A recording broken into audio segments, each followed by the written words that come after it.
मैं मणिपुर गई थी और वहां के हालात बहुत ही ज्यादा खराब हैं। इसको लेकर हमने एक interim report and recommendations president of India को सबमिट करी हैं और हमने उनसे अपील करी है कि तुरंत मणिपुर में प्रेसिडेंट रूल लगा देना चाहिए और वहां के जो मुख्यमंत्री हैं उनका रेजिग्नेशन ले लिया जाना चाहिए। तीसरा हमने ये बोला है कि प्रधानमंत्री जी को और उनके यूनियन कैबिनेट मिनिस्टर्स को तुरंत मणिपुर जाना चाहिए और वहां पे हर संभव प्रयास करने चाहिए कि सिचुएशन डी एस्केलेट करी जा सके। हमने ये भी मांग करी है कि 3 एसआईटी सेटअप करी जाएं। पहली एसआईटी तो ये इन्वेस्टिगेट करे कि ये दंगे आखिर हुए क्यों हैं, क्यों ये हालात हो गए कि 60,000 से ज्यादा लोग डिस्प्लेस हो चुके हैं, कईयों की मौत हो चुकी है, कईयों मिसिंग हैं और कईयों के साथ सेक्सुअल असॉल्ट हो चुका है। तो सरकार का क्या रवैया रहा उसके ऊपर जांच होनी बहुत जरूरी है। ये भी जांच होनी जरूरी है कि जो वेपन्स लूट लिए गए हैं मणिपुर पुलिस द्वारा वो अभी तक रिकवर क्यों नहीं करे गए और वो किन सर्कमस्टांसेस में लूटे गए हैं। इन सारी चीजों के ऊपर जांच होने के लिए एक एसआईटी सेटअप होनी चाहिए। एक एसआईटी वहां पे जितने मर्डर और मिसिंग जैसे सीरियस केसेस हैं उनको इन्वेस्टिगेट करनी चाहिए और एक एसआईटी वहां पे जो सेक्सुअल असॉल्ट के केसेस हुए हैं और जो बहुत ही भयानक और डराने वाले हैं उनको इन्वेस्टिगेट करना चाहिए। हमने ये भी मांग करी है कि जो सेक्सुअल असॉल्ट की सर्वाइवर्स हैं उन तक तुरंत मदद पहुंचनी चाहिए। वो लड़कियों के साथ उनको तुरंत दिल्ली लाना चाहिए या वो अगर कोई किसी और स्टेट में जाना रहना चाहती है तो वहां लेके जाना चाहिए। उनका पूरा रिहैबिलिटेशन होना चाहिए, उनको हाउसिंग, उनको जॉब्स और उनको कम से कम 25 लाख रुपए का कॉम्पनसेशन सरकार को देना चाहिए। ये सारे काम करने की जरूरत है।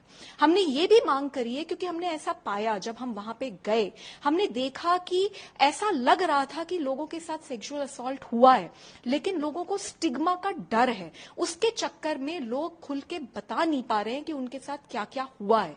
तो मणिपुर की जो एडमिनिस्ट्रेशन है उसको तुरंत एक हेल्पलाइन लॉन्च करनी चाहिए जो कि वहां पे वाइड पब्लिसिटी दी जाए और उसमें लोगों से अपील किया जाए कि अगर उनके साथ किसी भी प्रकार का कोई भी सेक्सुअल असॉल्ट हुआ है तो वो सामने आए, उनकी आइडेंटिटी गुप्त रखी जाएगी और उन तक मदद पहुंचाई जाएगी और जस्टिस मिलेगा।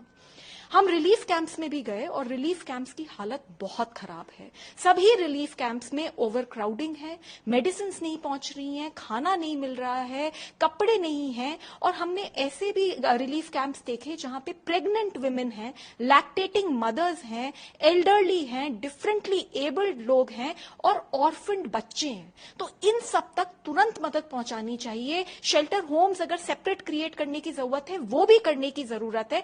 कॉम्पनसेशन इन सब तक तुरंत पहुंचनी चाहिए।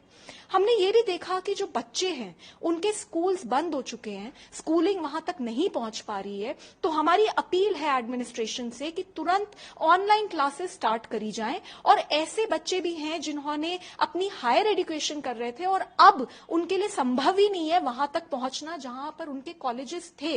तो ऐसे जो स्टूडेंट्स हैं जो हायर एजुकेशन में हैं उनको तुरंत दूसरी स्टेट्स में शिफ्ट करना चाहिए और उनके वहां पे कॉलेजेस में एडमिशन कराए जाने चाहिए। एक और बहुत ही दर्दनाक बात हमने देखी कि ये बताया जा रहा है कि काफी डेड बॉडीज अभी भी अलग अलग हॉस्पिटल्स में हैं और परिवारों तक नहीं पहुंच पाई हैं। तो वो तुरंत परिवारों तक पहुंचाई जानी चाहिए। और हमने ये भी देखा है कि दिल्ली और बाकी स्टेट्स में जैसे कि असम, जैसे कि मिजोरम में बहुत सारे लोग मणिपुर वायलेंस से भाग के पहुंचे हैं। तो वहां की राज्य सरकारों की भी जिम्मेदारी है कि इन लोगों के लिए रिलीफ कैंप सेटअप करे जाएं और उनको प्रॉपर्ली रिहैबिलिटेट किया जाए। एक इंपॉर्टेंट आपने मांग की इंटरनेट। जी, मैं बिल्कुल मानती हूं इंटरनेट का बैन लिफ्ट करने की बहुत जरूरत है क्योंकि लोगों तक अच्छी और सही इंफॉर्मेशन पहुंच ही नहीं रही है। बहुत ज्यादा लोगों के अंदर गुस्सा है और लोगों को अपने राइट्स के बारे में भी कम पता है।